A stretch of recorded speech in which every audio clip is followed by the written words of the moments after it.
Hi, everybody. I want everyone, if you can, if you're able, take your right hand and reach it up. Take a big inhale and just drop it down and exhale. And then rinse and repeat with your left arm if you are able. Up, nice big inhale, reach high. Exhale. And then Taylor Swift for the win, shake it off. Our medical director at Bellwood, Dr. Weiss, does the reach up at the beginning of his sessions. I had to take that from him. I love it so much. So as Mike said, my name is Lucas Shane Wade. I am a support counselor at Bellwood Health Services.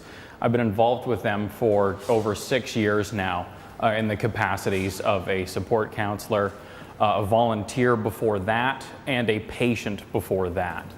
I also have an education in community and social services from George Brown, mental health first aid training, and as he had said, what is the most important about all of that is I am a survivor.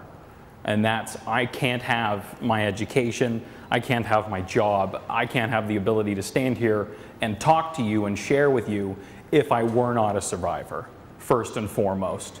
And when I was living behind the towers here behind us in Regent Park, living with some not so healthy people, doing some not so healthy legal things, and you had told me over 6 years later, you're going to be in this church that I've walked past hundreds of times and sharing that experience with other people in an attempt to try to help, I never would have believed you.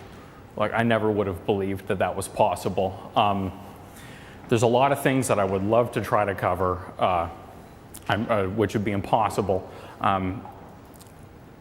and share from that experience, and to share with you and try to carry just that message of hope and share these bits about education, about the things that we're talking about mental health and mental health awareness, because so much of this is so important. And when I was in like my deepest, darkest places and my bottom, I'm gonna hit that mic, you know, hope was what I was lacking, as well as was that education. So I'm standing here, and the other thing too, which is tricky, is that I'm wanting to share everything with you as if everything I say here today is going to be up on a billboard for the world to see, or that this video is going to be on YouTube for the world to see. And that's very nerve-wracking, but it's also very important. It was for me in the sense of safety and having to keep myself safe while I'm sharing with you and with the rest of the world. But a really important part about that, when Mike first asked me to speak and share, and thank you, by the way, so I don't forget, to asking me to come and speak and be here, and also for running this festival. Has this not been an amazing day or what? Really, yeah, thank you so much. Thank you so much, because these kind of conversations, when you talk about working with youth, these were the things that were not happening when I was a youth. And it is so important that we're doing this now. So back to that point of when you originally asked me to speak, I got scared. And I got scared because, like, oh my gosh, well, maybe now the whole world's gonna know. And if that's my first thought of that being open and honest about sharing my experience as fear, there is a problem with that. There is a very large societal problem if I feel scared to tell you my truth.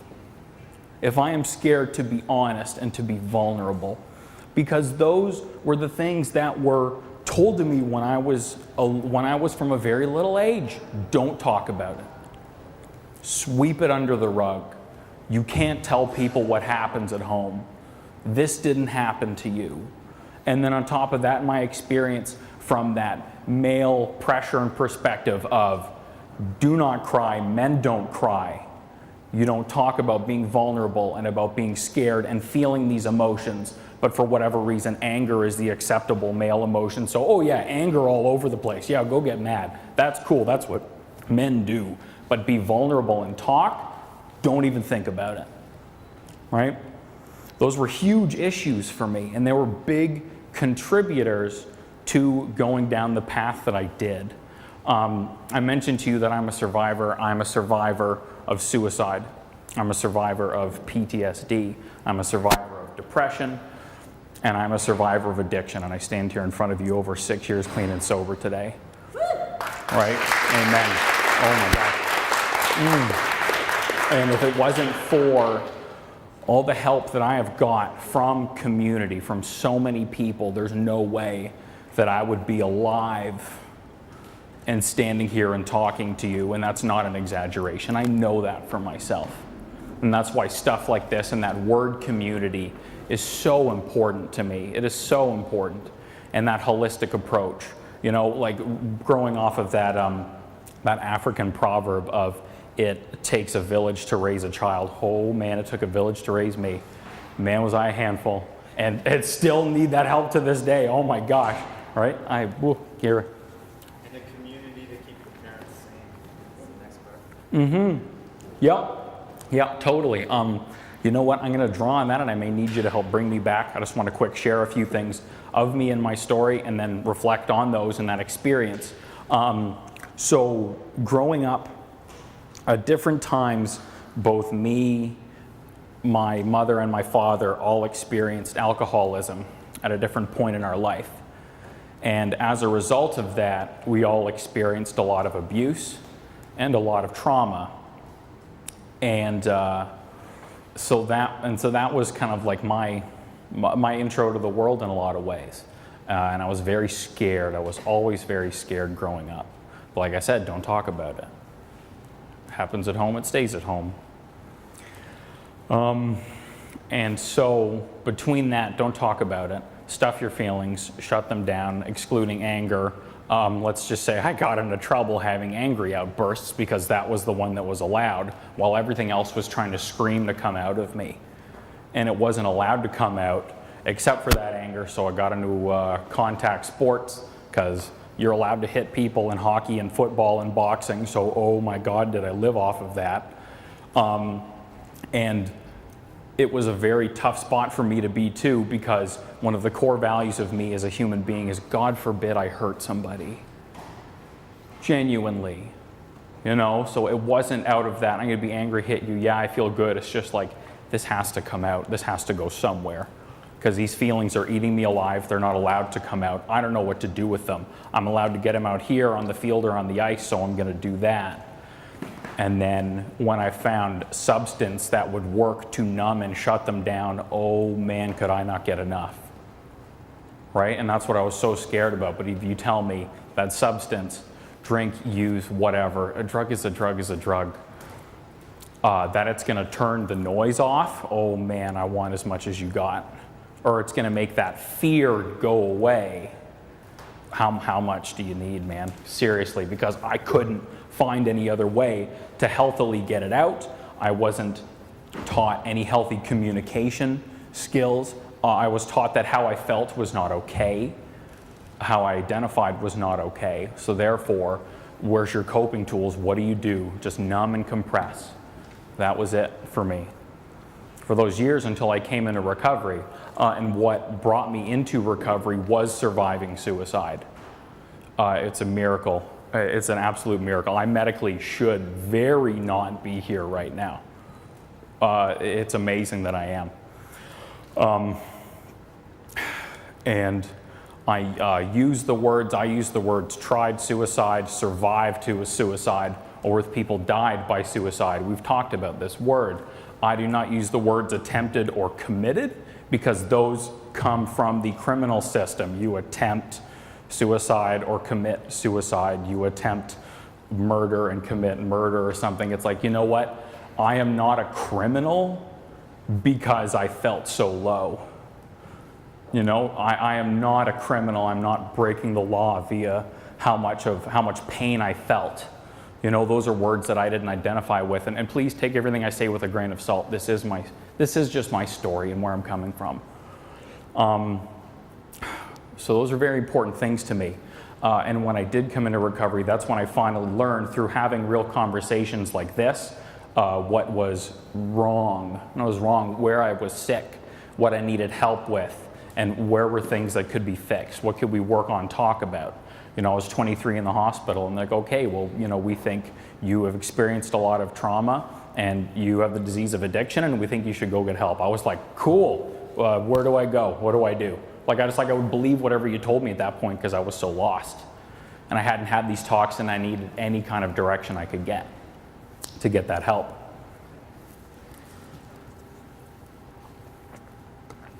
And so as I'd said, I clearly did. And that's an absolute miracle that I did, and that I'm here to be able to share this with you. I am so lucky, and I'm so grateful because in this exact same neighborhood, while I'm in here talking to you right now, somebody is outside those doors who is not. And we can't ever forget that. We can't ever forget that. That's why these conversations are so important. They're so important that we can't take having this help for granted, being able to have the safety of this space to talk about it for granted, because that is still such a big barrier for so many people for even taking that initial step in getting that help. So, perfect, I did remember. Awesome. So, with that, we were talking about that sense of community. That was a big thing for me, was I didn't feel or have that space where I could go openly talk and share about my issues and what was wrong. So it's like, when you get to the point where other people have been sharing about, well, what's wrong? Why do you feel this way? It's like, well, if you're not having that active and open conversation, it's no wonder somebody doesn't know. It's no wonder somebody's just going to act so erratically or misbehave or act out when they're not having this honest talk about things. And needing that space is so key, which is why I'm so grateful that this is here and that all you people have got my back, because I can come up and talk about this stuff and work on finding that comfort, because I know we're all in this together. It's amazing. It's amazing. And there's so much of that as a youth I didn't have. There's two ways. So another, with that sense of community, having those conversations, and we talk about talking with youth about this, well, the community, having that talk amongst the community with the parents, the family members as well, I feel is so important. Because if you take in that account, okay, let's say, it takes the village to raise the child. Well, if the rest of the village has not had this conversation, who will educate the child? Right? If we are not talking about having these important mental health conversations in our education systems, then who is educating the children on this stuff? If we aren't making mental health, which I feel is just as important as physical health, and we're not treating it that same way, then when you go for that physical health help and have issues that are beyond that physical aspect, then who is going to educate you about that being a part of your health, if that's not part of this health system? Are you with me on this? So these things are very important to me, and I think as being here, be it educators, clinicians, survivors, people who just care and want to be here, it is so important to be trying to create this safe space and carry these conversations with others to try to share with other people. One of the self-help groups that I go to says, no matter how far down the scale we have gone, we will see how our experience can benefit others. And same thing as I talked about, how over 6 years ago, I never would have believed that living through that stuff that I had, being where I was ever going to make me any use to anybody. I couldn't even help myself. How am I going to help somebody else? But now, having gone through all this and getting the help that I needed, being able to share this comfortably and openly with you today is nothing shy of a miracle for me. And it's still a trip for me, thinking, okay, I can actually just talk and share my story, and that could maybe help somebody. That's awesome. Or at least to try to show you and say, I felt these ways, and it is okay, right? Or it is not okay. How do we work with that? Just to openly say it, so important. So these things are so important. Yes, what a few other people have spoken about, and I heard it earlier, that panel blew my mind. That was awesome. I love that panel.